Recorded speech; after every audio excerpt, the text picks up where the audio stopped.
Welcome everyone to another edition of Willow's Weather Briefing. Today is Friday, May 23rd, 2025. Today's main concerns: excessive rainfall over the Central Plains towards the Ozark Plateau, associated also with a severe weather risk, primarily for the high plains. We also have a critical fire weather risk over here in the southwest, and also a continuation of the heat wave ongoing in southern Texas and the Florida Panhandle. Further on, later into this weekend, we have lingering heavy rain continuing over here around the Ozark Plateau and slowly migrating towards the southern or southeastern United States.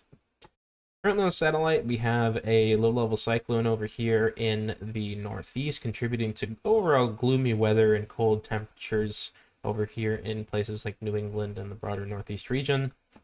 We also have some convective complexes ongoing here in southern Texas, as well as the Central Plains, and this disturbance up here in the plains will focus on our severe weather threat today over here in the Central High Plains.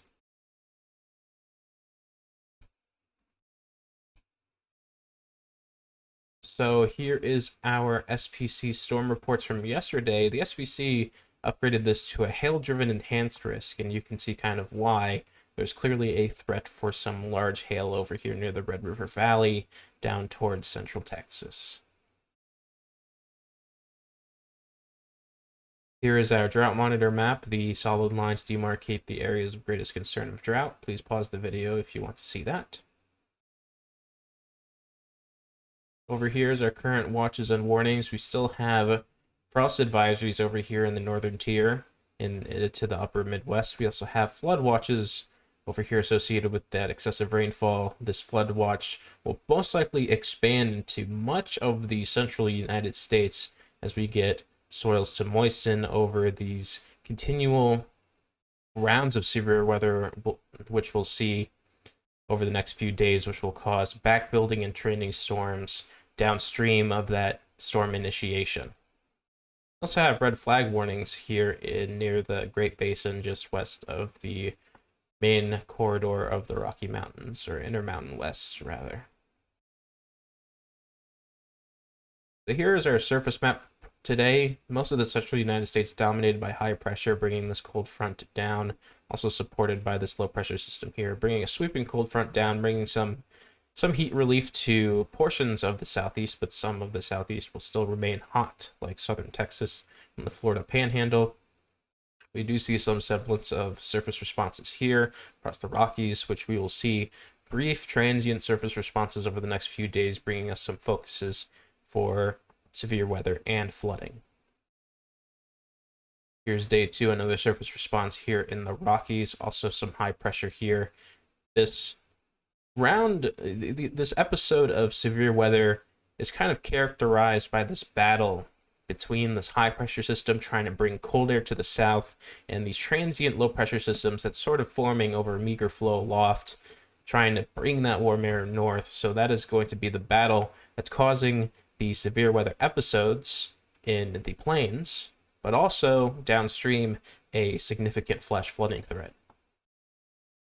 Day 3, similar story, high pressure over here, now focused in the northern tier of the U.S., but also still we got transient low pressure system development along this baroclinic zone right here, associated with meager flow impinging aloft.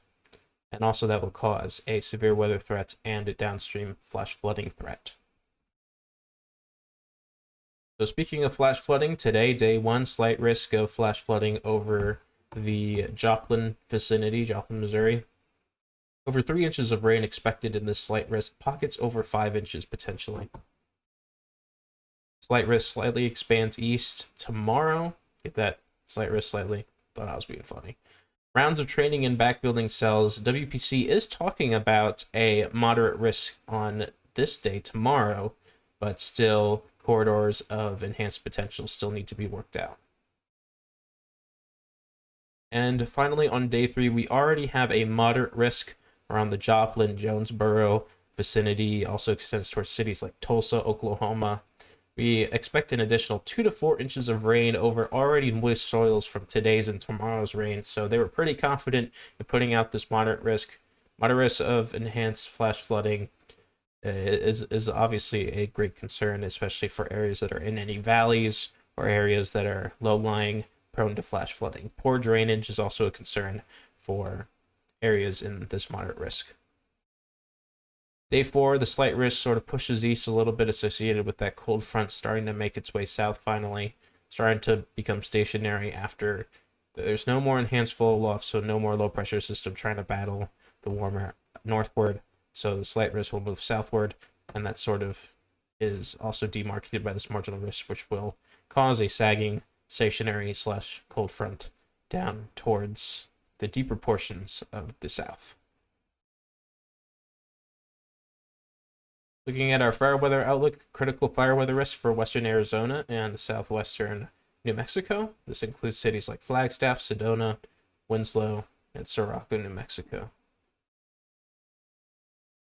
Elevated risk of fire weather tomorrow.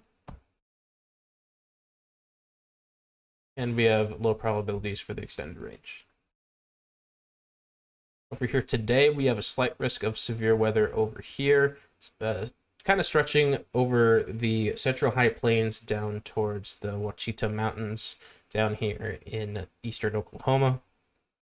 2% tornado risk for the central high plains, 15% wind risk, but the main concern, as usual, of this time of year in the plains is going to be significant hail, especially here in the slight risk region. This includes cities like Garden City, Kansas, Dodge City, Kansas, and Sterling, Colorado. Moving on for tomorrow, we have a 5% tornado risk here in central Oklahoma. This includes, of course, Oklahoma City and Norman, but also cities like Edmond and more. Basically, everyone along that I-35 corridor needs to be prepared for some severe weather tomorrow. 15% probability of wind, and also unsurprising, 15 hash possibility of hail for tomorrow. Our day 3 outlook for Sunday, we have a probability of significant severe weather over here in this area, such as Lubbock, Amarillo, Abilene, Wichita Falls, and Lawton. This battle of cold and warm air will continue on to day 4 Monday into areas of central Texas, such as DFW, Arlington, Plano, and Austin. Further on, predictability is too low to demarcate any significant areas of severe weather. Here is our heat risk. We have building heat this weekend in Texas. We got brief reprieve late this week and yesterday and today, but the heat will continue on in areas of Texas and start to build more so in Florida. The main concern here in Florida specifically are these urban regions. You can see here these reds are mainly in urban regions such as Tampa, Orlando, and Miami. This is because of the urban heat island effect. Overnight, we will have little relief in terms of heat because of the way that heat is sort of trapped under the urban canopy. So that is going to be our main concern for that area. And also we have some above average heat expected midweek in the west United States. This is concerning mostly areas such as the Central Valley of California into the Great Basin and areas of the Northwest, where we typically see high temperatures this time of year, but the temperatures will still be above average because of an upper level ridging that will build in this area. The main concern as of recent is still going to be areas of southern Texas and the Florida Peninsula, but we should see a relief to this heat as the cold front finally continues to push southward into these regions, which will slowly make our temperatures back to normal in these regions of the south. Looking at our extended range hazards, we have a flooding risk. Obviously, flooding risk is the main story across the southern United States. We also have a severe weather risk in the extended range for the same areas that I said before, Wichita Falls, that vicinity. We also have a heat risk for Tulsa in the southern Texas vicinity, where that cold front will unfortunately not reach and sort of dissipate by then. So we still have a heat risk over here in far southern Texas. A 6 to 10 day temperature outlook valid May 28th through June 1st. We have below average temperatures for much of the southeast, above average temperatures for much of the northwest, and also portions of southern Florida.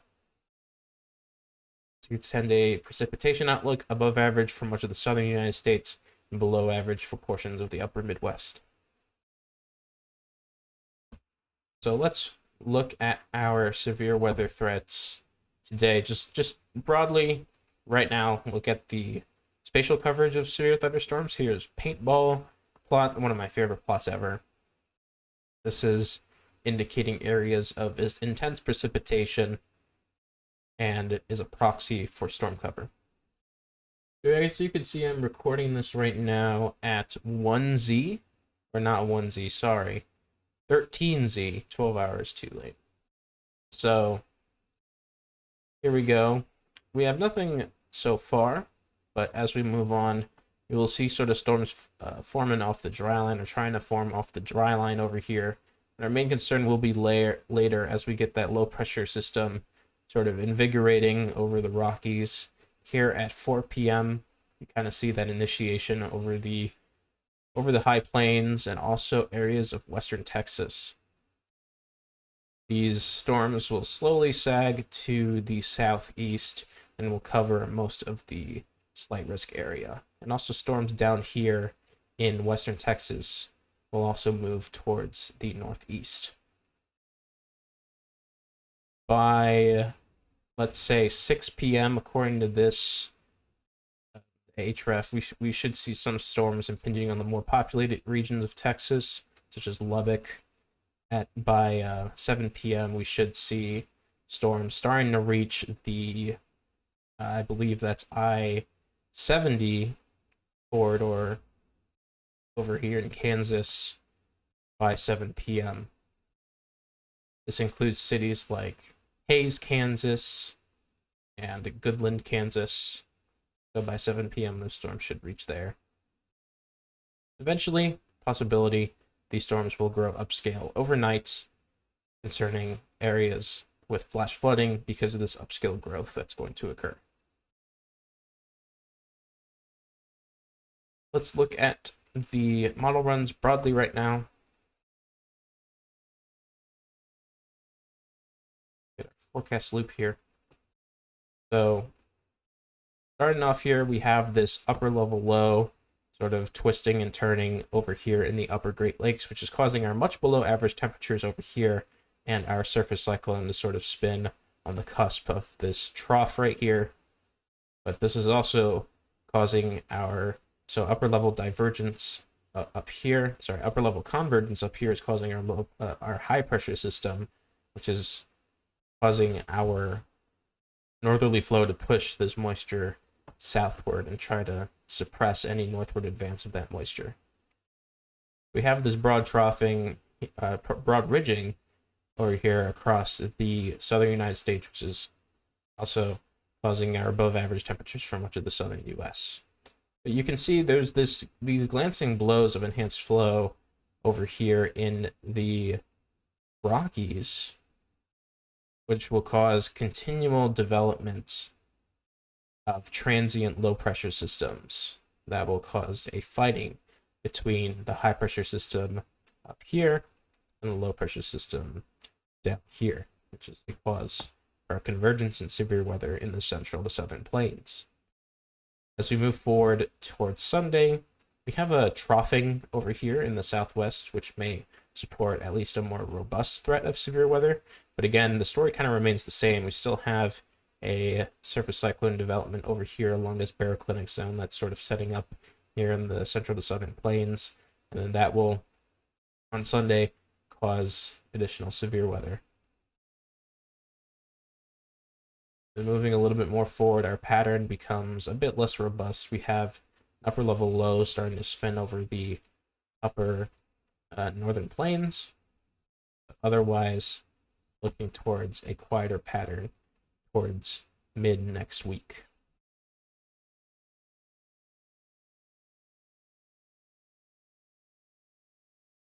So let's look at our temperature anomalies. We have, oh, sorry, this is 850.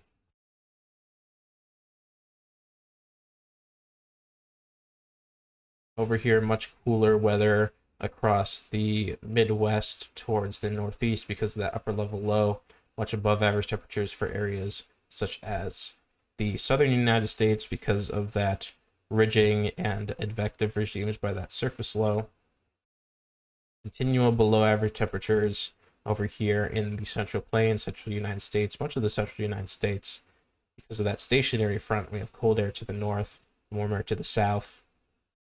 Also, much below average temperatures for portions of the Northeast, from 20 to 30 degrees below average. This is that upper level low and continuous advection of cold air. Continuing on, we see this general pattern continuing into later this weekend. Very cold air, 20 degrees below average across the central United States, down towards or east towards the mid-Mississippi River Valley, across the Ohio River Valley, even reaching towards the central Appalachians. Below average temperatures continue across the Northeast and above average temperatures for much of the West because of that ridging. Continuing on to Monday, still very similar story here. And then on to Tuesday, similar story. Looking at our actual temperature values, you'll see very warm temperatures today or tomorrow across the southern United States, reaching almost to 100 degrees in portions near the Mexico border.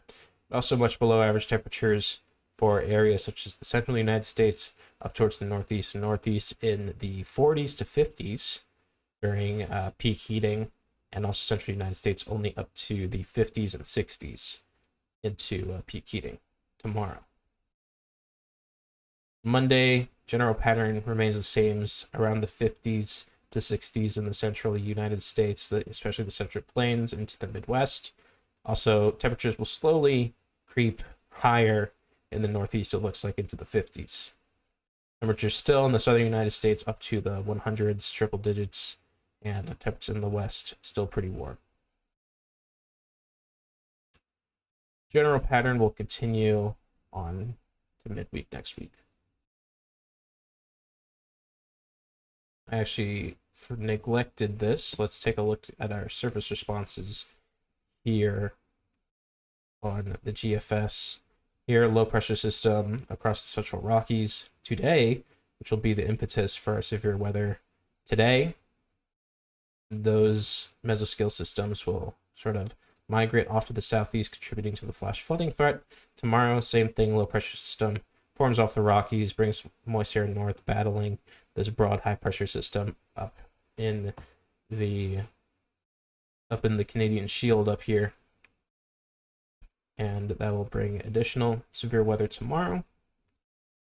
Same thing, high pressure dominates over the northern Great Lakes, and then a continuous battle of training and backbuilding storms is obviously the cause for a flash flooding threat there.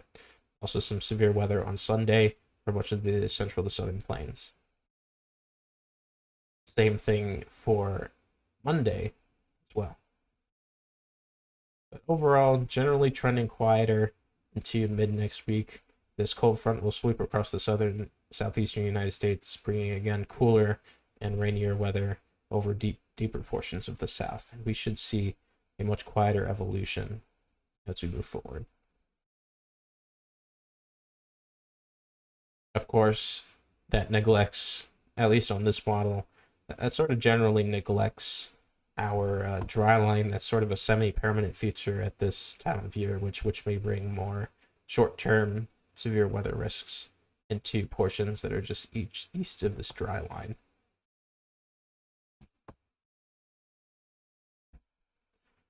For dew points over here, you see these dew points over the central United States that sort of advex northward, get shunted southward. It's pulled northward, it's shunted southward. Basically, an ongoing pattern. This battle between the low pressure systems, the transient low pressure systems, and the high pressure systems over the Great Lakes Canadian Shield. Dew points will continue on sort of just staying here, but the higher dew points relegated down into the Gulf and migrating northward as we get those low pressure systems to form.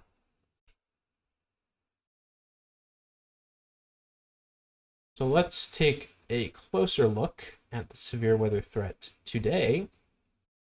Look at the HRRR. Let's go ahead and zoom into our threat region here.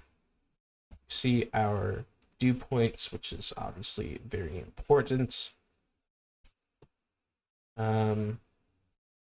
Again, kind of meagerish upper level flow for this the severe weather potential today, but we should see still sufficient moisture over here in the high plains.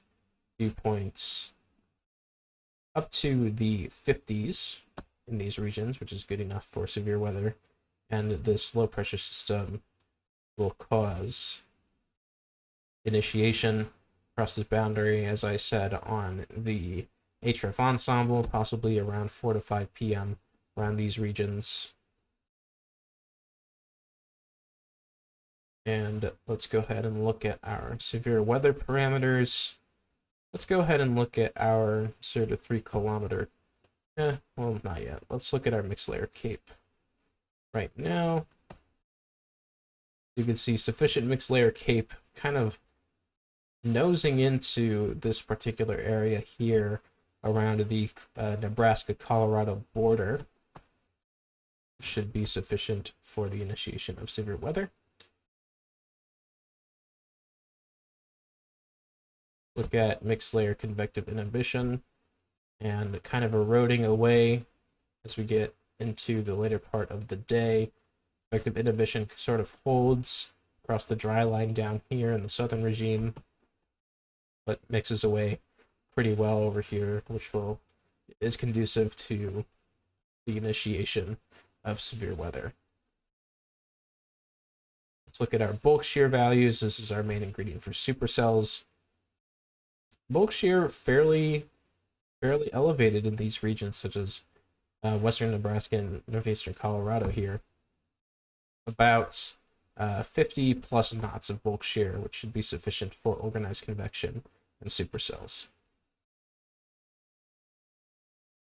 0 to 1 SRH, our main ingredient for tornadoes, looks pretty meager, so not expecting tornadoes to be the main threat. But if any discrete convection persists overnight, which I personally kind of doubt, you should see an increase of the organization of this convection and the severe weather threat. Let's look at our low-level cape values. This is also important for our tornado threat. And as you can see here, pretty low instability values at the surface, or tornado threat, or sorry, at the low levels. So our tornado threat is going to be pretty low for today.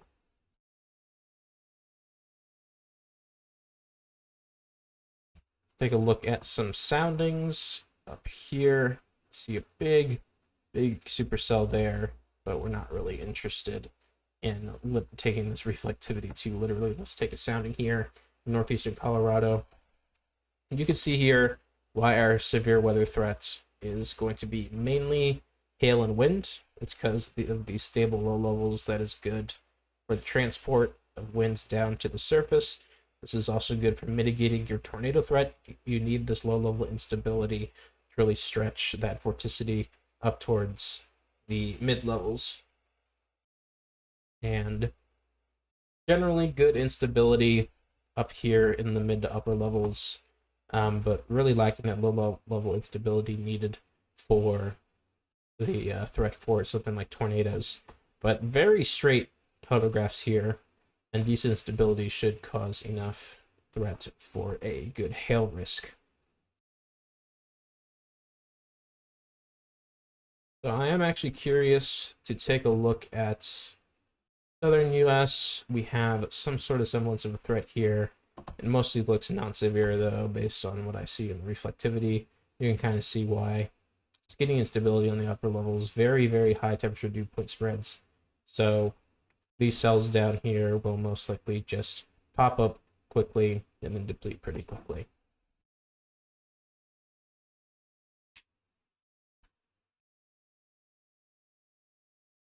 All right, so that is going to be it for today's weather briefing. If you enjoyed this video, please leave a like and leave a comment if you have any constructive criticisms.